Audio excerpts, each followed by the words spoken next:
वो है जो मेरे दिल के बहुत करीब है, मतलब that is something that I really enjoy doing. तो याद करो, और नहीं याद आ रहा है तो please sit down, ask yourself this question again and again and again. एक बहुत सिंपल क्वेश्चन है पर उतना ही इम्पोर्टेंट भी। क्या है हमारी स्ट्रेंथ्स, क्या है जो हमें दूसरों से अलग बनाता है? कितना डिफिकल्ट हो गया है ना इसको जानना। जब छोटे थे कभी ये क्वेश्चन नहीं आता था माइंड में, हम भैया सबसे अच्छे हैं, स्ट्रेंथ वीकनेस क्या होती है, जो है बढ़िया है, परफेक्ट है। पर उस समय कुछ इंस्पायर नहीं करते थे ना, उस समय हमें कुछ बनना नहीं था, जो था ठीक है। पर जब हम बड़े होते हैं, ऑब्वियसली हमारी अपनी इच्छाएं होती है, आपको अच्छी लाइफ चाहिए, अच्छा करियर चाहिए, you want to see the world, you want to experience a good life, at least एक अच्छी लाइफ तो एक्सपीरियंस करें, ताकि जीना जो है वो एक कंफर्टेबल लाइफ तो हो, तो एक बेसिक ह्यूमन नीड ही कहो आप, है ना। तो इस वक्त ये जानना कि हमारी स्ट्रेंथ्स क्या है बहुत इम्पोर्टेंट हो जाता है। और इसको आप हंसी बोलो या एक दुविधा बोलो कि आज की सोसाइटी में अपनी स्ट्रेंथ्स को जानना इतना बड़ा एक खुद में क्वेश्चन हो गया है, that what is it that I'm good at, what is it that makes me different, what is it that's my niche, my superpower। और मैंने भी इसके ऊपर काफी क्वेश्चनिंग करी अपने आप से कि क्या है वो, और कैसे ये सबके लिए आसान किया जाए कि आप ये जान सको कि आपकी स्ट्रेंथ्स क्या है। मैं आपको बहुत लंबे पॉइंट्स नहीं दूंगी, बिकॉज मेरे हिसाब से कोई भी चीज इतनी मुश्किल नहीं होती, बस सही क्वेश्चन तक हमें पहुंचना होता है। और वही क्वेश्चन मैं आपके साथ आज शेयर कर रही हूँ, एंड आई एम होपिंग कि इसको सुनने के बाद आप बिल्कुल अपने अंदर जो स्ट्रेंथ है उसको समझ पाएंगे, जान पाएंगे, और वहां से आपकी खुद की जीवन की एक नई शुरुआत होगी, क्योंकि आपको एक नया पर्सपेक्टिव, एक नया नजरिया मिलेगा। ओके, तो शुरू करते हैं आज की ये वीडियो। देखिए, सबसे सिंपल चीज जिससे आप ये जान सकते हैं वो ये है कि जब आप छोटे थे, करीबन 10 से 11 साल के या 12 साल के, उस वक्त ऐसा क्या था जो आप बहुत ज्यादा जिसमें एंग्रॉस रहते थे? आपको आज तक भी वो चीज याद होगी कि मैं ये बार बार लगातार करती थी या करता था। फॉर एग्जाम्पल, मेरे केस में मैं शीशे के सामने खड़े होकर बहुत ज्यादा बोलती थी, मैं टीचिंग बहुत ज्यादा करती थी बोर्ड पे लिख लिख कर, मैं बाइक पर पापा के साथ भी आ रही होती थी, पीछे बैठ के लगातार I used to keep becoming like a news anchor, I am a journalist, मतलब पता नहीं क्या क्या दुनिया भर का यूज्ड टू कंसिस्टेंटली से। मुझे डांट भी पड़ती थी पर वो आदत कभी छूटी नहीं, एंड वो है जो मेरे दिल के बहुत करीब है, मतलब that is something that I really enjoy doing. तो याद करो, और नहीं याद आ रहा है तो please sit down, ask yourself this question again and again and again।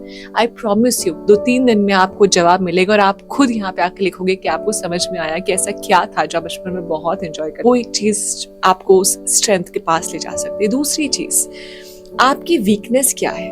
कई बार जिसमें हम अपने आप को कमजोर समझते हैं, या हमें लगता है कि बाकी सबसे हम इस चीज में डिफरेंट हैं, इसीलिए हम बाकी सबके साथ फिट नहीं हो पा रहे हैं, वो ही आपकी स्ट्रेंथ होती है।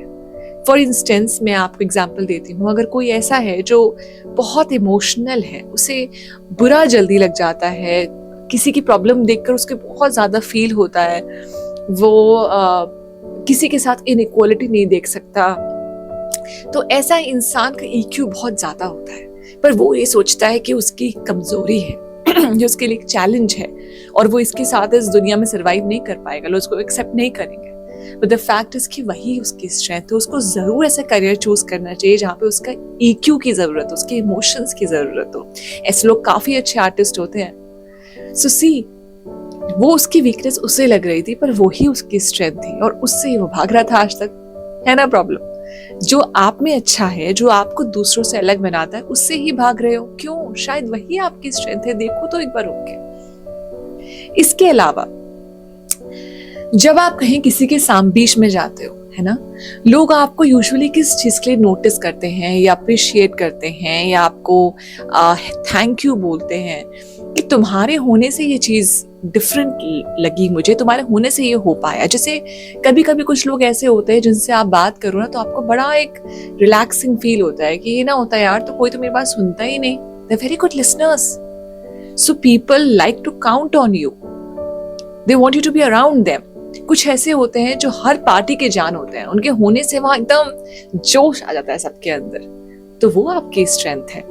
कुछ लोग ऐसे होते हैं जो आपको ऐसी इंसाइट देते हैं लाइफ के बारे में जिससे आपको एक नया पर्सपेक्टिव मिलता है, आपने सोचा ही नहीं होता, और वो पर्सपेक्टिव ही आपकी हेल्प कर देता है। तो शायद उन लोगों के पास काफी सारे पर्सपेक्टिव्स हैं, ये भी एक स्ट्रेंथ है। इसी तरीके से हम अपनी स्ट्रेंथ को जान सकते हैं। अगर इतना भी आपने कर लिया तो आपका दिमाग बाकी का काम खुद कर देगा। अपने आप से हमें लगातार कुछ सवाल पूछने हैं कि क्या है मेरी स्ट्रेंथ। मुझे अपनी स्ट्रेंथ जाननी ही है। बहुत हो गया वीकनेस पे ध्यान देना, मुझे स्ट्रेंथ जाननी है अपनी। क्या है जो मुझे सबसे अलग करता है और मैं उसी को एम्ब्रेस करूंगी, मैं उसी में आगे बढ़ूंगी, क्योंकि वो ही मेरी एबिलिटी है, वो ही मेरी सुपर पावर है। और उससे मैं कैसे किसी भी मास प्रॉब्लम को सॉल्व कर सकती हूँ, मैं उसकी तरफ जाऊंगी। शायद मैं उस लाइफ के लिए नहीं बनी जो आज तक मैं अपने आप को देती आई हूँ। अगर होती तो खुश होती ना, वहां पर फुलफिलिंग तो फील करती है अपने आप को, पर नहीं कर पा रही हूँ, नहीं कर पा रहा हूँ। तो कुछ और है जो बुला रहा है मुझे, और अभी समय है मेरे पास। लाइफ में जब 80 साल के हो जाओगे तब जाकर ये याद करोगे क्या कि काश मैंने वो कर लिया होता, मुझे नहीं करना। एंड आई नो आपको भी नहीं करना। ये बहुत हॉन्टिंग थॉट है अगर आप इसको ध्यान से सोचो तो। जब आपकी लाइफ की लास्ट ईयर्स होंगे उस वक्त आप ये सोचोगे कि आई विश मैंने कर लिया होता यार, ये तो मेरा बेसिक सपना था, ये तो मुझे करना ही था, ये तो मैं कर सकती थी, मैंने किया ही नहीं, मैंने ट्राई भी नहीं किया। खुद पे ही डाउट करती रही इन लोगों की बात सुनकर, और आज वो कोई नहीं है मेरे पास, वो कोई नहीं है मेरे साथ मैं खुद हूँ। तो before that time comes I want you to please go ahead and see क्या है आपकी स्ट्रेंथ्स। एक बार आपने अपनी स्ट्रेंथ्स देख ली, बस जर्नी वहीं से आसान हो जाएगी।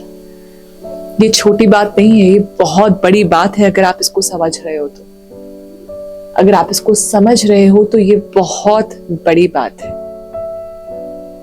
आधे लोगों को तो यही नहीं पता कि उनकी स्ट्रेंथ क्या है। अगर हम सब जान जाएं तो जीवन हमारे लिए नहीं सबके लिए अच्छा हो जाए। क्यों? क्योंकि जो आपके पास ऑफर करने को है, किसी को उसकी बहुत जरूरत है, पर आज उसको आप ऑफर ही नहीं करना चाहते, बिकॉज आपको लगता है कि आपके पास ऐसा कुछ है ही नहीं जो ऑफर कर सकते हो, और आप कुछ और कर रहे हो जिसको आप अच्छे से कर भी नहीं पा रहे। किसी और की पोजीशन को आप यूज कर रहे हो वहां बैठकर, और जिसके लिए आप कर रहे हो वो भी उसका फायदा नहीं ले पाएगा, क्योंकि आप अपना बेस्ट उसमें नहीं दे पाएंगे। तो किसी का फायदा नहीं है इसमें, ना आपका ना पूरी ह्यूमैनिटी का। तो कुछ ऐसा करते हैं जिसमें हम भी अच्छे हैं और सबको उसकी जरूरत हो, है ना? I hope this video helped you.